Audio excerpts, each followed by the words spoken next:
I remember a couple months into my internship, whenever I first started working at Career and Recovery Resources, I was approached by one of my coworkers. And on three separate occasions, he asked me if I wanted to pin an LGBT pride flag on my door in honor of Pride Month. I tried to skirt him a couple times, but on that third time, in front of other coworkers, he asked me flat out, yes or no, do you want to pin the pride flag on your door? My answer was no. I share this story knowing full well that my former coworkers will hear it and decide to hit the block button.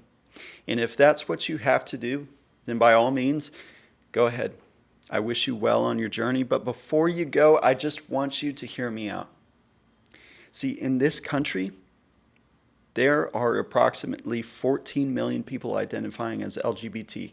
And that's like quite a substantial amount. It's about twice what I would have guessed. And based on the story I told you earlier, you might come to the conclusion that I don't think it's important we give proper access to treatment for these individuals. But honestly, that couldn't be further from the truth.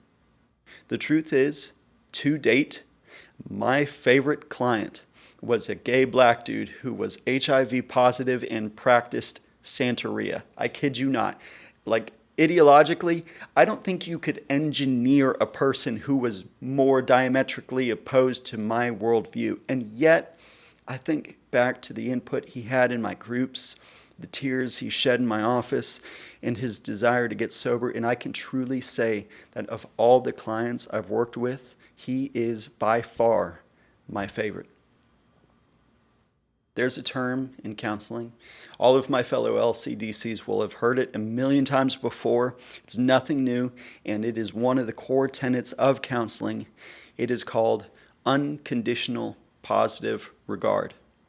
Now, it is my personal belief that in order to truly embody an unconditional positive regard as a counselor, you have to be able to appreciate someone regardless of how different their beliefs are from yours. And if I'm being honest, when it comes to my coworkers, I think it's time for a bit of a call out because I'm not seeing that same level of commitment to the counseling philosophy from people who would demonize the 77,284,118 people who voted Trump.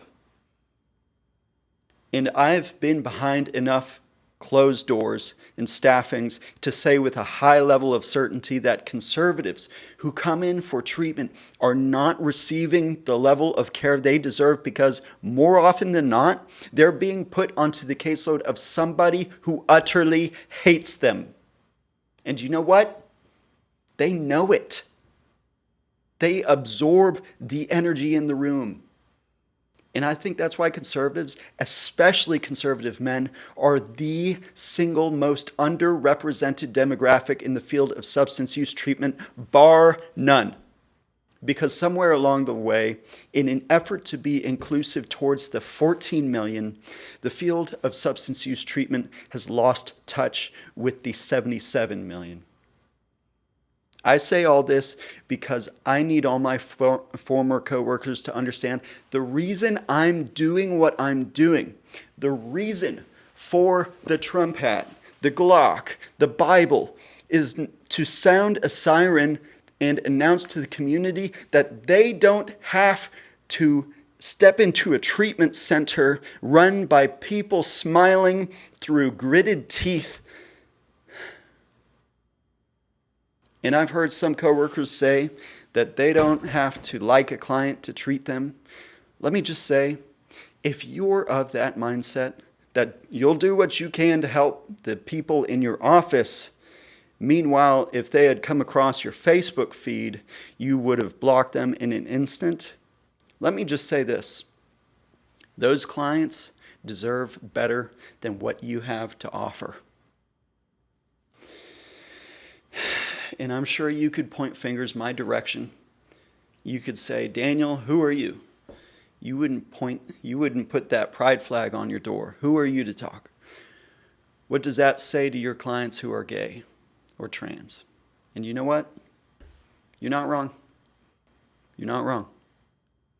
But at the end of the day, I can't be everybody's counselor. I just can't. Neither can you. But I'm done pretending. Despite my own personal limitations, I still believe that everybody, regardless of race, gender, gender identity, sexual orientation, ethnicity, social class, creed, religion, political leanings, should have equal access to treatment by a provider who actually likes them and appreciates them and values them as an individual. And that's why I'm doing what I'm doing.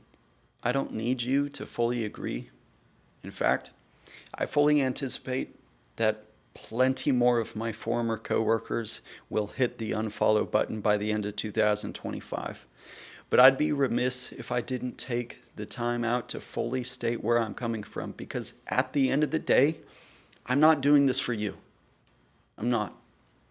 I'm doing this for the 77 million people out there who voted Trump, because there are bound to be millions of individuals among that group who voted Trump, who are so lost in their addiction that they can't even envision the next 60 seconds without their next fix. And maybe I can't save everybody, but I can save somebody. And so I might as well start with the people who I believe are being left out the most. It's not either and or, it's both and. I believe the field of substance use treatment needs people like both you and me. That's real inclusivity, by the way. So on one final note, I'll just end with this. I fully acknowledge the work you do is necessary, and you might not like my beliefs. Hell, you might even think I'm a Nazi. I've made peace with that. I've had a lot of time to reflect on this moment, and I'm not asking for your acceptance. I just hope you come to realize that if you feel that way about me, you have already proved my point. So that's all I got for today. Thank you for listening, and God bless.